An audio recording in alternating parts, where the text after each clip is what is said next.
네, 김대한 감독님 들어오십니다. 이어서 이제 장영남 배우님, 류경수 배우님 들어오십니다. 네, 박지율 배우님, 그리고 옥지영 배우님, 그리고 스테파니 배우님 들어오셨습니다. 자, 이렇게 귀한 시간 내서 저희 그 언론 시사에 참여해주신 기자님께 한번 인사 한번 크게 부탁드립니다. 인사 부탁드립니다. 잠깐 포토타임 갖고요. 네.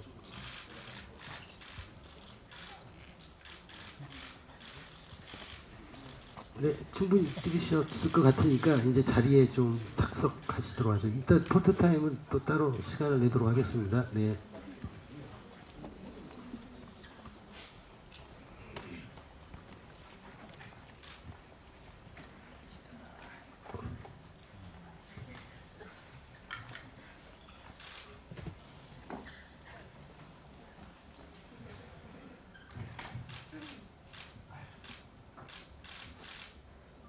네, 이제 자리에 앉으셨으니까 바로 저희가 질의응답 시간을 갖도록 하겠는데요.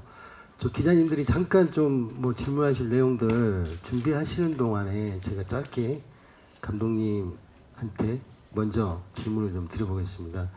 사실 제가 그 김대한 감독님 시나리오를 처음 받았을 때 이게 1967년에 그 스탠리 크레머라는 그 감독님의 초대받지 않는 손님, 그러니까 캐서린 헵번이랑 그리고 그 시드니 포이티의 흑인이죠. 그 배우가 출연했던 초대받지 않는 손님이나 그리고 아마 여러분도 많이 아실 것 같은데 그 영화를 좀 각색해서 호러 영화로 만든 조던필 감독님의 겟아웃이라는 영화가 조금 설정이 비슷하다라는 생각이 들었었는데 사실 그 김대한 감독님이 해외 영화제에서 굉장히 많이 주목을 받으셨어요. 뭐 베를린이라든지 로카르노라든지 또 부산국제영화제라든지 국내에서 많이 주목을 받으셨는데 사실 전작 천연기행하고 좀 초행하고는 좀 굉장히 좀 다른 결도 있었는데 처음 시작을 또 어떻게 출발하셨는지 그리고 어떤 설정으로 이렇게 영화를 준비하게 되셨는지 그거 먼저 좀 말씀 부탁드리겠습니다. 네, 반갑습니다. 김대환입니다. 네. 말씀해 주신 것처럼 그 초대받지 않은 손님이라는 영화를 참고하기도 했었고요. 근데 이제 이 영화의 첫 출발은 사실 제 전작들의 연장선이라고 생각하시면 좋을 것 같은데 철원기행이라는 영화를 처음에 기획했을 때 강원도 철원, 겨울, 아버지, 그리고 이혼에 관한 키워드로 출발한 영화였습니다. 그 다음 두 번째 작품 초행은 이제 우리 세대의 이야기, 결혼, 가을, 그리고 인천과 삼척을 키워드로 출발한 영화였고요. 그래서 그 다음 영화를 어떻게 하면 좋을까라고 생각하고 있던 와중에 당연히 필요했던 건 재혼에 관한 영화를 했으면 좋겠다였고, 그 다음 엄마를 중심으로 그리고 제 고향인 춘천을 담아야겠다. 이런 키워드로 그냥 출발을 했었습니다. 출발을 하다가 재혼에 관한 이야기를 구성을 했는데 그저 평범한 재혼에 관한 이야기라면 제가 어느 순간 생각해봤을 때 이건 영화로 굳이 만들 이유가 없겠다라는 생각이 들었어요. 그래서 이거 좀 고민을 해봐야겠다라고 했던 와중에 어떤 기사를 보게 됐고 그 기사는 어떤 사회운동을 하시는 분의 기사였습니다. 그래서 그분을 그 어떤 분이었냐면 그분이 이제 사회운동을 하시는 분인데 아들이 둘 있는 어머님이시자 그리고 지금은 동성 연인과 함께 살고 있는 분이셨어요. 그래서 이분을 만나봤으면 좋겠다 생각이 들어서 만나봤고 그분의 이야기를 들어보니 제가 생각해도 저희 어머님이나 아버님이 이혼하셔서 어떤 분과 재혼을 해도 전혀 이상할 게 없었는데 그분의 이야기를 들어보니 이건 좀 충격적이긴 하다라는 생각이 들더라고요. 그래서 이런 부분의 이야기 혹은 또 이걸 말씀하지 못하는 어떤 분들의 이야기가 있지 않을까라는 생각으로 이야기를 출발하게 됐고 그게 2022년 당시에 이제 시나리오 쓰고 있을 당시에 지금 시대에 필요한 이야기이자 새로운 가족의 형태를 제시할 수도 있는 모습이 되겠다라고 생각해서 영화를 출발했습니다. 네. 네, 굉장히 사회적 의미를 말씀해 주셨는데요. 사실 다 완성돼서 만든 걸 보니까 사실은 앞전에 말씀드렸던 그 해외 두 작품 같은 경우는 굉장히 흑인사에 대한 갈등 문제 그리고 사회적 문제가 굉장히 논란이 됐었던 두 영화들이었는데 그걸 한국적으로 어떻게 풀까 되게 궁금했었는데 나온 걸 보니까 의외로 코미디적이고 되게 재밌더라고요. 그래서 좀 김대한 감독님의 다른 결을 좀 볼 수 있었는데 그 이제 바로 저희가 질의응답 시간을 갖도록 하겠습니다. 혹시 그 감독님이나 배우분들한테 좀 이렇게 질문하실 기자님 있으면 이렇게 좀 손을 들어주시기 바랍니다.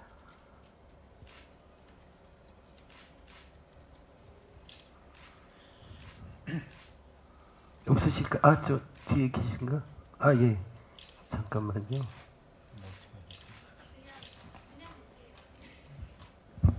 그냥 기본적인 질문들인데 이제 배우분들이 어떻게 감독님이랑 인연이 돼서 이 영화에 출연하게 됐는지 말씀해 주시면 고맙습니다.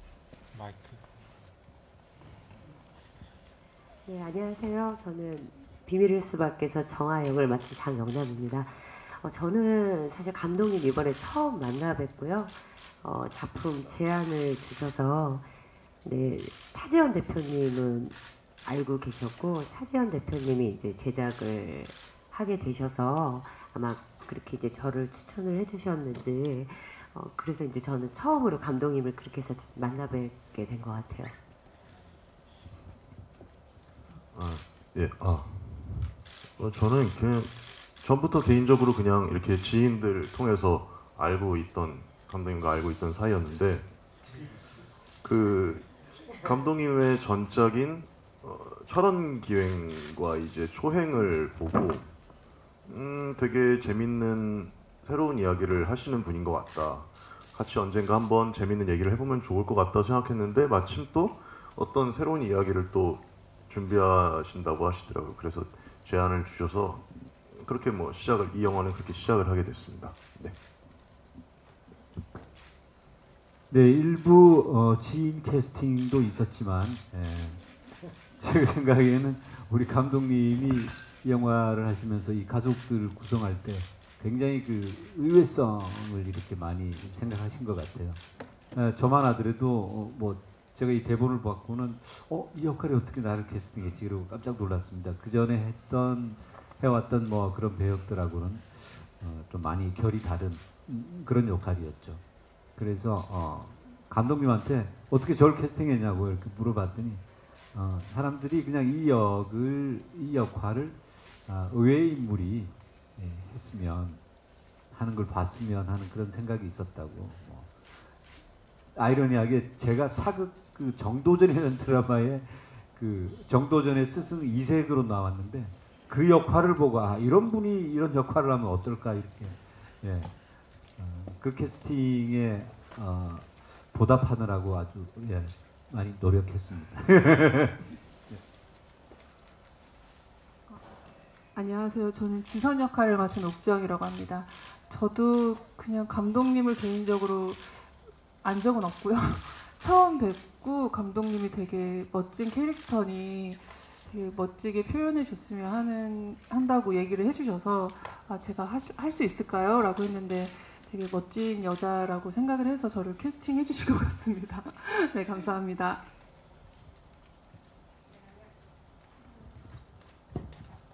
네, 안녕하세요. 제니 역할의 스테파니 리입니다.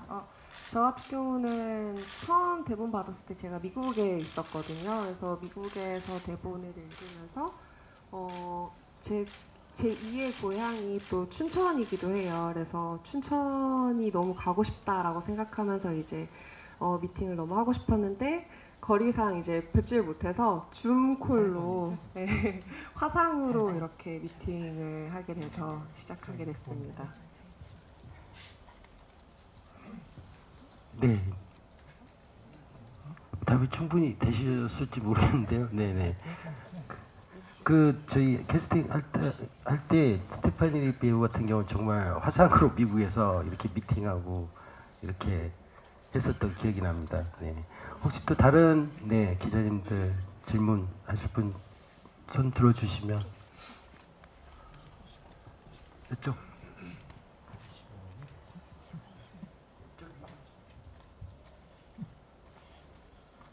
네, 네, 안녕하세요. 저 문화일보 이민경 기자라고 합니다. 영화 너무 잘 봤고요. 저는 장영남 배우님과 그리고 감독님께 질문 드리고 싶은데 먼저 배우님께는 정말 많은 작품에서 엄마 역을 되게 많이 하셨는데 이번에도 진호의 엄마이긴 하지만 그 전에 다른 역할들과 비교해서 어떤 게 달랐을지 여쭤보고 싶고요. 감독님께는 영화가 보다 보니까 되게 의외의 지점에서 좀 피식피식 웃게 되더라고요. 그래서 코미디를 설계하실 때 어떤 식으로 좀 포인트를 주셨는지, 어떻게 하면 이 지점에서 관객들이 웃을까, 이렇게 어떤 식으로 설계했는지 좀 들어보고 싶습니다.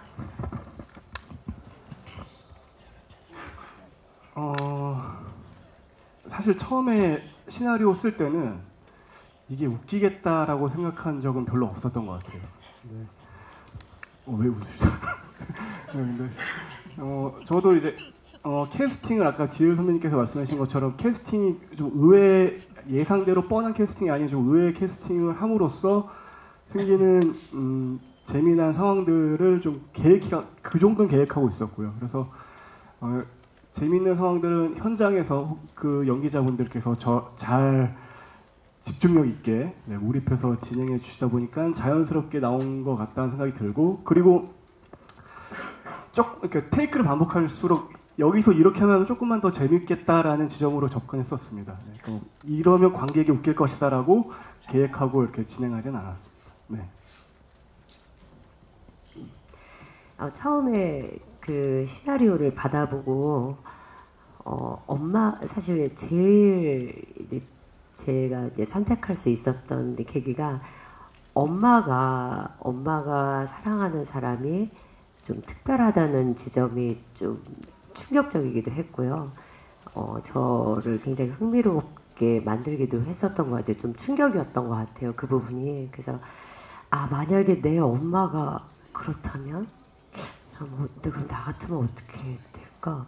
이런 지점에서부터 이 정화 캐릭터가 너무 궁금해지더라고요.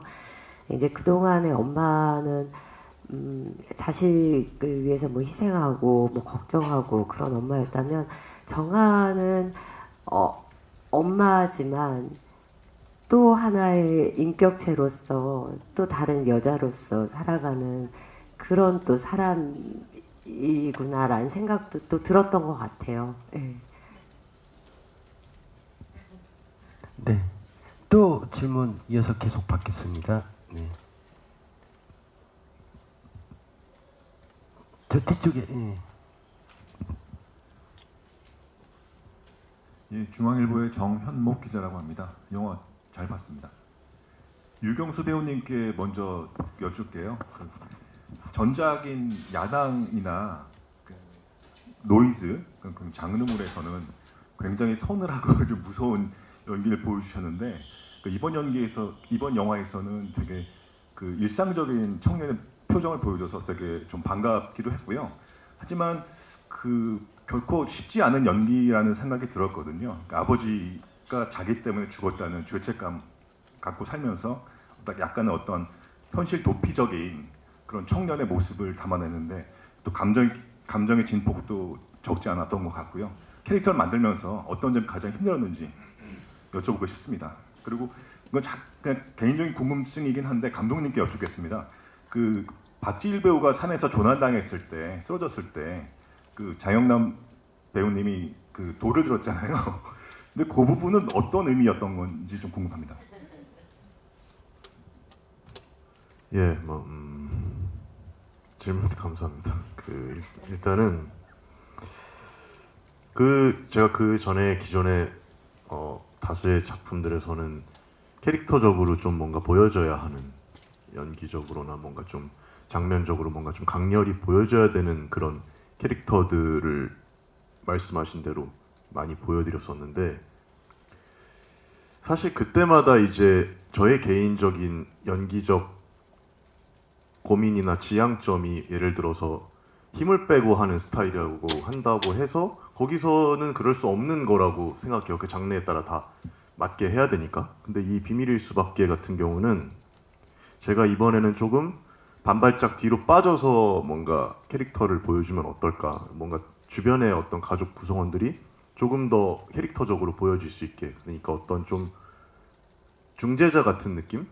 그런 느낌으로 보여주면 어떨까를 많이 고민하면서 했던 것 같아요. 뭔가 좀 중재자이자 가운데 껴서 어쩔 줄 몰라 하는, 좀 누군가의 지지자가 될 수도 있겠고, 어떤 제니나 엄마의 뭔가 좀 조력자 같은 느낌으로 뭔가 좀 존재해보면 어떨까, 그런 식으로 고민을 많이 했었는데 선배님들이나 이렇게 동료분들이 많이 도와주셔서 어렵지 않게 했던 것 같습니다. 네. 네, 이제 돌멩이 질문에 대한 답을 드리자면, 그 돌멩이 약간 좀 말씀드리자면, 이틀 전에 본 감독님이랑 주비를 했을 때 본 감독님은 그 정화가 돌을 들고 갈 때 되게 신났다고 하시더라고요. 빨리 죽여라 이러면서, 빨리 죽였으면 좋겠다, 신났다고 하셨는데, 사실 처음에 이제 제가 생각했던 거는 정화의 일정을 쭉 되짚어 보면 진우가 오늘 춘천에 올 거라는 건 예상을 했지만, 그 다음 상황들은 다 예상 밖의 일들이고 정화한테 굉장히 스트레스를 많이 주는 상황이라고 생각했거든요. 뭐 물론 학교에서 일은 정말 감당하기도 힘들 정도의 일이 돼버렸고요. 그래서 근데 정화는 그 순간마다 이거를 감정을 표현해서 자신의 감정을 드러낸다는 어떤 선택을 했다라기보다 좀 어렵스럽게 침착하게 누르고 해결하고 좀 지나가고 해결하자라는 어떤 스탠스를 보였는데, 그때만큼은 그 순간만큼은 좀 다를 수도 있다라고 생각을 했어요. 왜냐하면 문철이 보여주고 있는 상징하는 바가 분명했기 때문에 앞으로의 정화가 겪게 될 모습과 상황과 그런 것들을 좀 되짚어 봤을 때, 스스로 봤을 때 이 정도의 감정은 드러낼 수도 있겠다라고 생각을 했었고요. 근데 그거보다 더 중요했던 거는 돌을 들고 다가가는 그 과정보다 저는 그 다음 컷에서 정화는 어떤 선택을 했는가가 더 중요한 포인트라고 생각을 했습니다. 물론 뭐 그 한 컷이긴 하지만 그 사이에 정화는 문철을 깨웠을 거고 부축을 했을 거고 힘겹게 올라왔던 모습들이 있었을 텐데, 그거를 이제 영화적으로 좀 생략하고 상상하게끔 만들면서 오히려 정화는 좀 더 어른스러운 선택을 했다라는 걸 한 컷 사이에 보여주는 게 좋지 않을까라고 생각했던 장면입니다. 네. 네, 사실 그 부분은 좀 저희 GV 때도 얘기들이 나왔던 부분인데, 아무래도 좀 한국 영화에서 익숙하지 않는 부분이었던 것 같아요. 근데 가령 얼마 전에 이제 개봉했던 소마이시 감독님의 그 이사라든지 뭐 굉장히 많은데, 피터 잭슨 데뷔작 있죠, 케이트 윈슬럿 나온 그런 영화들도 보면 갑자기 이렇게 상황이 반전되면서 영화적 상상력을 관객들한테 이렇게 전가를 하는 영화들이 꽤 많은데, 글쎄요, 한국 영화는 좀 관객분들이 좀 익숙하지 않으신 건지 좀 잣대가 좀 큰 건지 모르겠지만 그런 부분이 좀 있는 것 같은데, 뭐 어쨌든 뭐 감독님이 충분히 잘 설명해 주신 것 같고요. 또 이어서 계속해서 질문을 받도록 하겠습니다.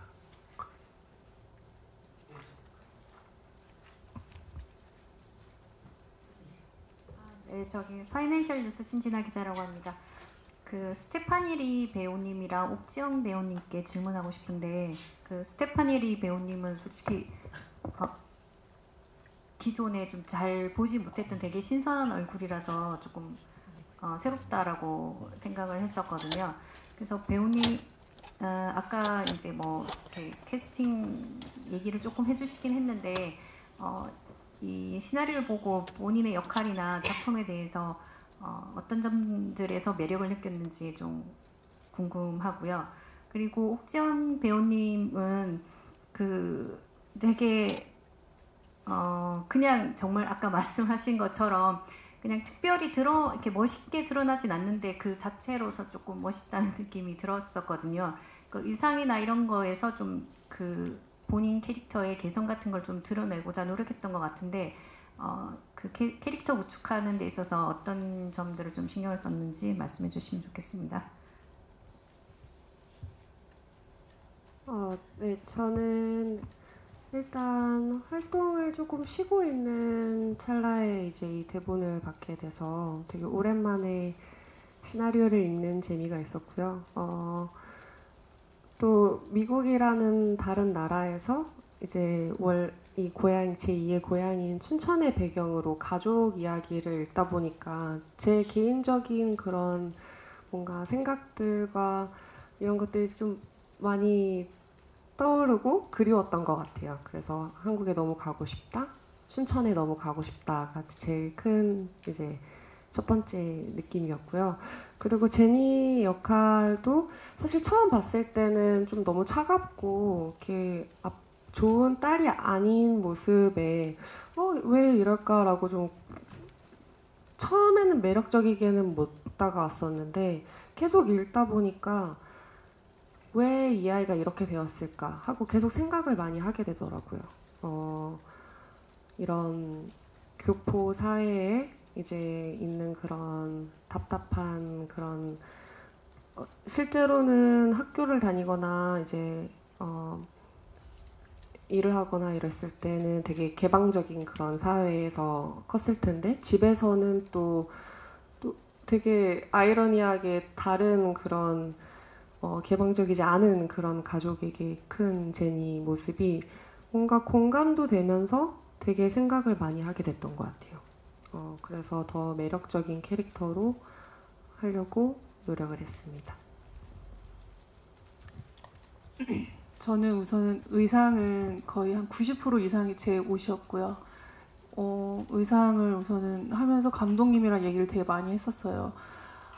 특별히 조금 포인트를 주고 싶었던 거는 좀 무채색들 옷을 다른 배우들이 많이 입었는데 저는 그 안에서 포인트를 좀 주고 싶었었고 지선의 캐릭터가 좀 자유로워 보였으면 좋겠었고 또 그 안에서 그의 시선과 행동들이 가족들을 진심으로 생각했으면 좋겠다는 생각이 들어서 우선 그렇게 연기를 하려고 노력을 했고 그 부분이 지선의 가장 매력적인 부분이 아니었을까. 좀 진심이라는 게 그렇게 생각이 듭니다. 네. 추가로 이제 배우님들 얘기해 주셨는데요. 사실 봉준호 감독님 GV를 얼마 전에 했었는데 사실 그 류경수 배우님 아까 중앙일보 정현목 기자님도 얘기해 주셨지만 그 이전 캐릭터하고 굉장히 좀 다른 그리고 또 영화 보시는 우리 관객분들이 또 완전히 다른 모습이다 이런 글들이 지금 많이 올라오고 있는데요. 어쨌든 좀 질문을 드릴게 이제 류경수 배우님 아까 얘기해 주셨고 봉준호 감독님이 이제 아까 류경수 배우님 포함해서 이제 장면 3개를 좀 꼽아주셨어요. 그게 이제 아까 말씀 주셨던 그 두 분이 우리 스테파니니 배우님하고 죄송합니다. 옥지영 배우님, 네.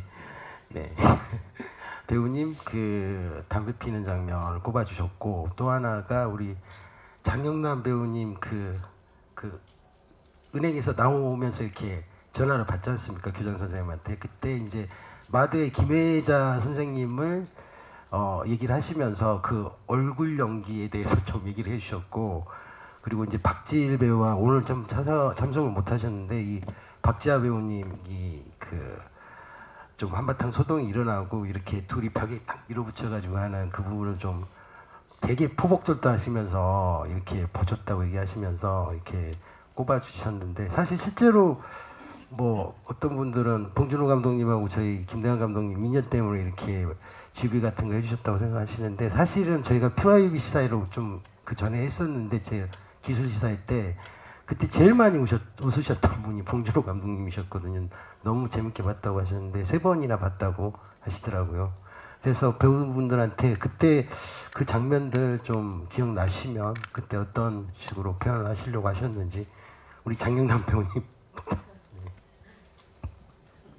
아니 그날 이제 GV 할 때 봉준호 감독님이 이제 배우들이 연기를 하다 보면 의도적으로 계산해서 나오는 연기가 있고 또 계산하지 않았는데 막상 보니까 아이고 내가 이런 표정을 지었어? 라고 하는 경우가 있는데 혹시 장영남 배우님은 그때 전화 받을 때 여기가 이렇게 떨리는데 그것이 의도한 것이냐 아니면 자연스럽게 그렇게 자기도 모르게 나온 것이냐라고 이제 물어보셨어요.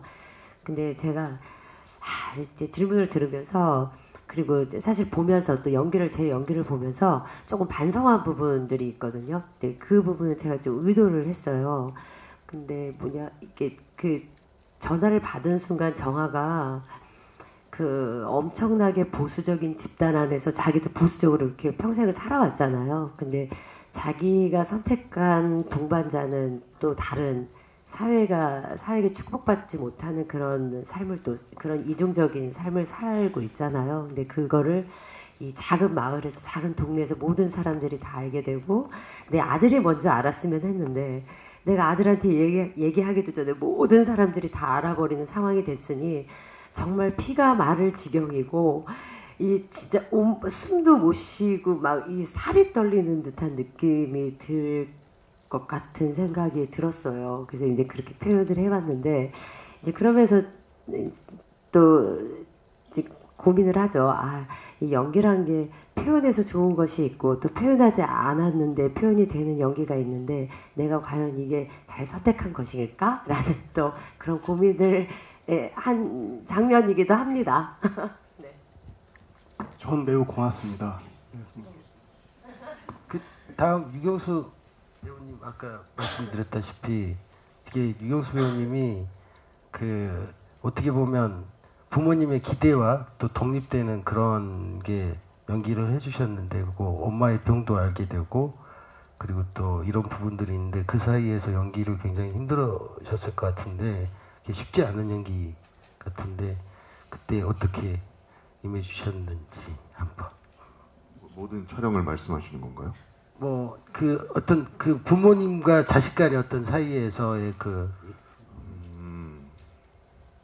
뭔가 이 진우라는 인물은 아까 뭐 말씀드렸지만 더 얘기하면은 조금 걱정스럽게 보였으면 좋겠다는 생각을 했어요. 이 인물 자체가 엄마가 봤을 때도 좀 걱정스럽고 또 제니 쪽의 부모님이 봤을 때도 참 얘가 결혼해서 잘 살 수 있을까? 그리고 제니와 이렇게 같이 있을 때 제니가 더 뭔가 아깝다는 느낌을 받았으면 좋겠다. 그래야 뭔가 어떤 재밌는 것들이 생길 거라고 생각을 이제 했었는데 사실 엄마에 대한 그거는 여기 영화에서는 어떤 엄마의 정화의 비밀이 나오잖아요. 정화는 비밀을 갖고 있고 또 암에 걸렸고 근데 정화는 이 암에 걸린 그 심각함보다 그 비밀이 아들에게 알려질 거에 대한 심각함을 더 생각하고 있지만 진우는 반대로 비밀은 괜찮다는 생각을 했어요. 오히려 엄마의 건강, 암 그러니까 어떤 그런 서로의 어떤 다른 생각에서 오는 그런 것들이 있지 않을까 해서 그런 식으로 좀 고민하면서 표현해봤습니다. 네. 굉장히 어려운 연기 해주신 것 같고요. 이어서 아까 질문 받아서 박재 우리 선배님하고 옥지영 스테파니 마무리 아까 질문 좀 부탁드리겠습니다. 봉준호 감독님이 꼽아주신 장면 벽에 그 카페에서 벽에 밀쳐졌을 때 기분이 어땠냐고요?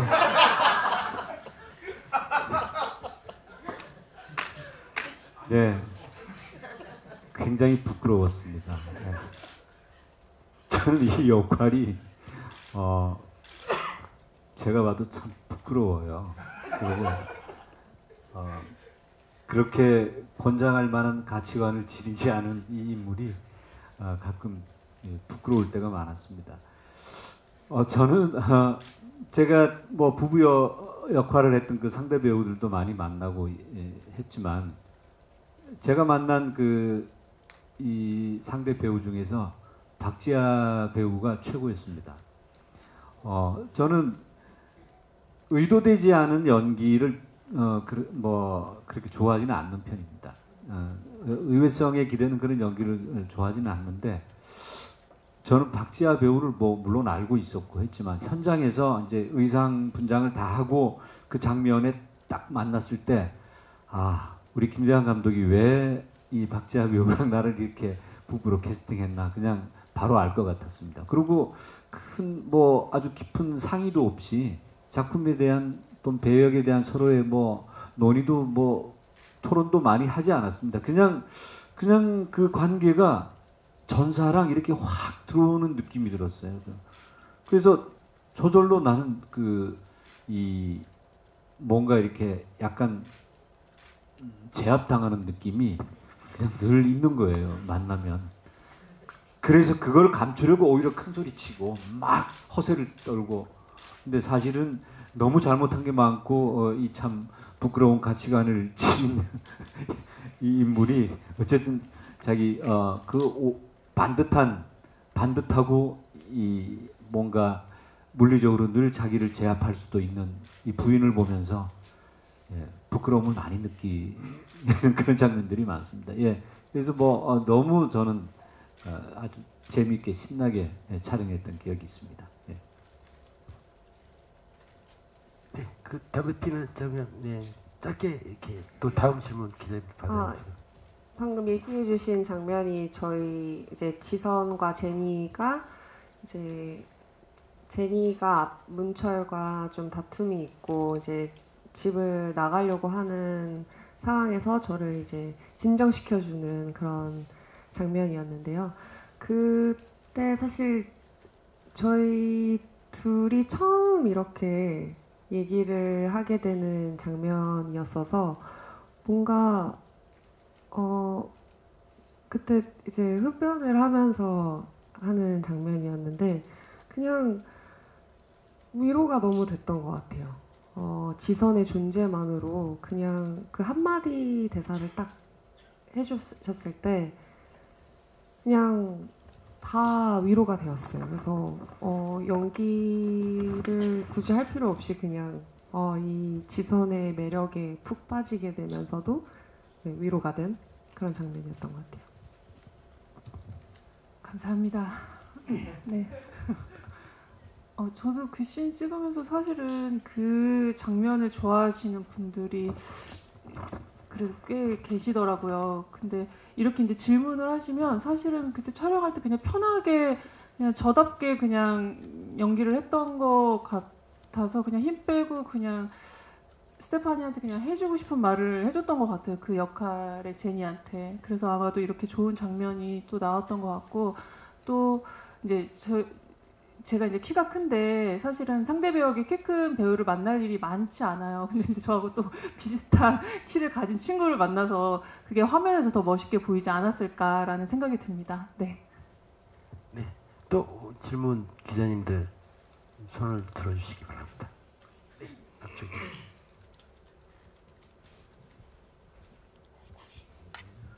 예. 고생 많이 하셨습니다. 평론가 강익모입니다. 그 겨울연가 이후에 춘천고 춘천 사람들이 갖고 있는 학력과 지역 의식에 대해서 또는 증도가자가 있었던 그 레고랜드가 있는 춘천은 오랜 법률적 그다음에 역사 고고학 사람들과의 갈등의 씨앗이 되었던 것이고 그것이 마케팅이 되느냐 아니냐까지도 춘천을 넘어서서 전국적인 그 시각을 보여준 것인데 강원도 사람이어서가 아니라 김대환 감독이 철원기행에서부터 시작해서 느닷없이 뭐 죽음을 끌고 들어가는 얘기를 한다든가 LGBTQ에 대한 얘기를 끌고 와서 그것도 교육자가 교사라는 사람이 그런 행위를 하고도 마지막 그 부끄러워하지 않고 자기 정체성을 찾아나가는 것에서 이 영화의 결과를 내가 봉준호가 됐든 누가 됐든 얘기하는 것을 거의 듣질 않고 나는 왜 코믹함을 단 하나도 발견할 수 없지? 이게 대한민국의 사회적인 문제를 병렬식으로 두루두루 거쳐가는 것이구나라는 생각을 하면서 배우들 한 사람 한 사람의 연기가 너무나 박지일 배우가 쓰러지면 그렇게 아플 수가 없고 또 장영남 배우가 돌멩이를 들고 있으면은 저렇게 이마를 때리고 나서 스스로 죽이지는 않고 그 정도로 분을 풀고 자기가 그 정체성을 찾아 나가는 것을 찾아갔구나. 이것은 배우들이 비하인드 스토리를 얘기를 하지 않고 감독이 이래서 이런 장면은 이런 거예요라고 설명하지 않아도 얼마나 절제성 있게 배우들이 그것을 연기로 잘 해냈구나라는 생각에서 역시 참 대단한 배우들이다. 이것은 좋은 시나리오의 감도 있었지만 각자의 역할에 대해서 욕심내지 않고 충분히 해준 배우들의 그 작품을 이해한 그 연기 깊이가 이 영화를 더 빛나게 했다. 감독을 비롯한 관객들은 이 모든 각자가 가지고 있는 비밀일 수밖에 없는 얘기들을 이렇게 나처럼 혹시 한 발짝 떨어져서 볼 수 있을까라는 생각이 들었습니다. 박지일 배우에게 질문 하나 드리고 마치겠습니다. 그래서 그 홍삼 세트를 들고 어머니를 찾아가서 배웠어요. 어머니를 뵙고 첫 마디가 여기 뭐 거두절미 어머니 모습도 원경으로 나왔고 대문 열고 들어가서부터는 아무 스토리가 없는데 나머지는 다 대충 결혼식도 했을 것이다, 뭐 잘 살았을 것이다가 감이 잡혀요. 그 어머니 효도에 관한 것, 그 다음에 자식된 도리를 다 하지 못한 것, 그 다음에 부모가 자식을 때리는 문제, 뭐 이런 것들, 이 사회성에 대해서는 어떻게 생각하시는지 얘기를 듣고 싶습니다. 잘 봤습니다. 예, 먼저 칭찬과 그 응원의 말씀 너무 고맙습니다. 가족은 어쨌든 서로의 행복에 관심이 있는 사람들이어야 된다고 생각합니다. 저는 개인적으로 그렇게 생각하고 이 영화에서 이 인물은 정말 아까도 뭐 제가 조금 우스꽝스럽게 뭐 표현하고 싶어서 그냥 부끄러운 가치관 뭐 이런 얘기를 했었는데 뭐 그렇게 다르진 않죠. 예. 굉장히 좀 왜곡되고 아니면 뭔가 고착화되고 편견 덩어리고 굉장히 이기적이고 그런 우리 사회에 어른스럽지 못한 그런 인물들은 주변에도 많이 있었습니다. 그래서 그런 인물들을 상상해내는 게 그렇게 쉽지는 않았고요. 그렇게 어렵지는 않았고요. 결국 이 영화가 지향하는 점은 가장 가까우면서도 여러 가지 다른 가치관을 가질 수 있고 다른 세계관을 가질 수 있는데 그것의 제일 소통의 출발점은 솔직해지는 거, 솔직한 용기를 가지는 거라고 생각합니다. 그래서 뭐 이제 다 까발려지고 이제 뭐 서로 다 알게 되고 너무나 부끄러운 모습들을 서로 또 보여주기도 하고 서로의 비밀을 알고 난 이후에 자기의 밑바닥까지 그래도 그 일말의 양심이 있었다면 밑바닥까지 바라본 어떤 그런 성찰 그런 계기가 이 문철한테도 있지 않았을까 이런 생각을 합니다. 그래서 어머니를 찾아가고 뭐 가서 구구절절 얘기하지 않더라도 그냥 어머님을 만나는 것만으로도 어마어마한 용기를 낸 게 아닐까 이렇게 생각합니다. 예, 어머니를 만났을 것 같습니다. 저는. 네. 네. 저희가 시간이 좀 많지 않아서 이따 포토타임도 가져야 돼서 일단 한 10분 정도 남았는데요. 뭐 한 두 분 정도? 예, 지금 손 굉장히 많이 들어주시는데 저쪽.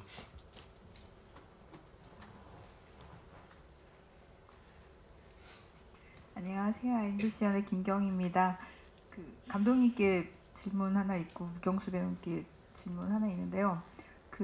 제니 어머님 역할을 하신 배우분이 노래를 너무 잘하셔서 그 대목에서 저희가 빵 터졌거든요. 이 배우분을 캐스팅하게 된 비결이 혹시 노래 솜씨 때문인지 그거 좀 궁금하고요. 그리고 유경수 배우님은 옥지영 배우를 극 중에서 뭐라고 불러야 될지 모르겠다고 여러 번 얘기하셨는데 이 모든 사실을 알고 난 다음에는 그럼 뭐라고 부르고 싶으신 건지 궁금합니다. 제가 들어도 어려운 질문 같은데 그게 좀 명사가 안 정해져 있잖아요. 사실 뭐라고 불러야 될지. 그러니까 뭐 해외에서는 그냥 이름을 부르니까 뭐 경수 씨 대답을 잘 준비해 주시고 박재하 선배님은 저는 이제 우리들의 블루스를 보고 이제 선배님이 너무 눈에 들어와서 저분을 한번 만나 뵙고 싶다라고 말씀을 드렸고 그렇게 해서 성사된 캐스팅인데 캐스팅 과정 중에 이제 저희 시나리오에 노래 부르는 부분이 있으니까 제가 질문을 드렸죠. 노래 하시는 거 어떠시냐고. 굉장히 자신 있어 하셨어요. 노래 부르시는 거였어요. 그래서 네, 그래서 선배님이 그럼 제가 처음에 시나리오 쓸 때는 그 부분에서 어떤 노래를 부른다라고 지칭하지 않고 그냥 노래를 부르는 하영 이렇게 적어놨었거든요. 그래서 선배님한테 어떤 노래를 부르시고 싶으신가요? 라고 선택지를 드렸고 그 몇 가지 중에 딱 하나 이제 가장 애창곡 선택하셨고 그 노랫말과 지금 상황이 뭔가 맞닿아 있는 부분도 있다라고 생각이 들었습니다. 그리고 왜 그랬냐면은 하영은 아주 어린 나이에 이제 문철을 따라가서 굉장히 그 외로운 그곳에서 억척스럽게 자신의 청춘을 잊고 살았던 사람이라고 생각을 했거든요. 청춘은 어떤 꿈이 있었냐라고 생각을 한다면 저랑 선배님이랑 얘기했던 거는 강변가요제에 꼭 나가고 싶었던 대학생 이렇게 생각을 했었어요. 그래서 그렇게 해서 네, 지금의 모습이 나왔습니다. 네. 그 끝없는 굴레 속에 늘 고민했을 거 계속 만나러 가는 길에 뭐라 불러야 되지를 제니랑도 얘기하고 뭐라 불러야 돼 추천 좀 해주시면 안 될까요? 영화 보셨는데 추천 한 번만 해주시면 안 돼요? 네, 추천 부탁드립니다. 될 것 같아요. 정아 엄마한테 엄마 진짜 나 근데 도대체 뭐라고 불러야 돼? 라고 해서 엄마가 그냥 뭐 네 부르고 싶은 대로 불러라고 했던지 아니면 어떻게 하셨을 것 같아요 엄마는? 추천 좀 진짜 뭐 아예 저는 안 부를 거 저기 뭐 밥 드셨어요? 호칭을 아예 안 부르고 너가 부르고 싶은 대로 불러라고 했을 것 같아. 아니 이모? 그럴 것 같습니다. 네. 네, 시간 관계상 한 번만 딱 더 받고 질의응답 시간을 마무리하도록 하겠습니다. 질문 더 주실 분 없으신가요? 이쪽 예. 네, 영남일보의 김은경 기자입니다. 평범하지 않은 사랑, 어떤 가족의 이야기를 만나봤는데요. 보통 이런 식의 이야기를 할 때 자식의 이야기로 가는데 오늘은 어머니로 좀 세대가 훌쩍 뛰면서 이 이야기가 조금 더 특별하게 받아들여지지 않았나 하는 생각하는데요. 저는 감독님께 여쭙고 싶은 부분이 이 새로운 이야기를 풀어가는 데 있어서 스토리 쪽으로 가장 고민스러운 지점이 있었다면 어딘지 그게 궁금합니다. 스토리적으로는 이제 가장 어려웠던 건 뭐 대부분 다른 감독님들도 비슷하실 거라 생각이 들지만 어느 순간부터 완전 다 상상의 영역이잖아요. 그래서 상상을 하면서 이게 어떻게 돼야 흥미로울까 혹은 이래도 되나? 그러니까 저 스스로에 대한 검열 같은 것들 그런 것들이 가장 좀 고민되는 지점이었고 그리고는 정아 캐릭터를 디자인했을 때 구조적으로 가장 대척적인 지점에 서 있는 캐릭터는 누구일까? 그럼 그렇게 구성을 하고 그들의 전사는 어떠할까? 그런 그 전사들을 생각하는 게 가장 좀 고민되는 지점이었던 것 같습니다. 그다음 뭐 그들을 묶을 수 있는 또 하나의 비밀 같은 걸 관통할 수 있는 비밀들은 무엇이 있을까? 그런 지점이 가장 큰 고민이었습니다. 네. 네. 저희 마무리 이제 하고 포토타임 가질 건데요. 저희 영화가 전주국제영화제부터 시작해서 지금까지 저희 다 6배우님들의 연기 양상분은 정말 최고다라는 얘기들이 정말 많았습니다. 그래서 저희가 이제 또 수요일하고 또 9월 8일날 기자간담 라운드 인터뷰 매체 인터뷰 갖고 있으니까요. 아마 매일 기자님들한테 다 보내드렸을 거예요. 이렇게 배우님들 인터뷰 하시고 싶으신 분들은 그쪽 신청을 해주셨으면 좋겠고요. 요즘 한국 영화가 침체하다 보니까 커뮤니티 사이에서 어쩔 수가 없다 비밀일 수밖에라는 말이 있는데, 네, 기성 감독님, 박찬욱 감독님의 어떤 수상도 기원하면서 또 우리 전문 감독들에 대한 어떤 기대나 약진을 좀 기대하시는 관객분들이 굉장히 많아요. 그래서 여러분들이 우리 김대한 감독님 굉장히 많이 주목받았던 분의 신작이고 하니까 많은 관심 부탁드리고요. 바로 이어서 포토 타임 갖도록 하겠습니다. 예, 고맙습니다. 감사합니다.